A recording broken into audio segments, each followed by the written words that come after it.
आमच्या गावामध्ये लांडे आणि गारे या कुटुंबातील 2 वधूवरांचा विवाह सोहळा आज या ठिकाणी होता।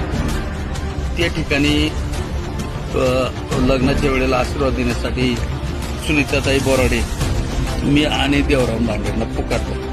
सुनीताताईने आशीर्वाद दिला आणि मी आशीर्वाद दिला आणि देवराम लांडेंना आशीर्वादासाठी पुकारल्यानंतर ती आग्यामोळ उठला, कारण देवराम लांड्याला ती आग्यामोळ म्हणून पदवी असल्यामुळं तिकून आग्यामोळ उठला तसा सगळा वराड्यांवर येऊन बसला। आखे वराडी पळाले, त्यामुळं सगळा कुटाणा झाला। बऱ्याच जणांना ऍडमिट केलेले, माझ्या डोळ्याला म्हणजे तोंडाला चावलं, या ठिकाणी डोळ्याने दिसेना। आणि हे सगळा कुटाणा जो आहे हा सगळा देवराम लांड्यामुळेच घडला। खरं तर देवराम लांडे वर बसला होता, त्यांनी मग आधीच आशीर्वाद देऊन तो नेमका त्या टायमाला तो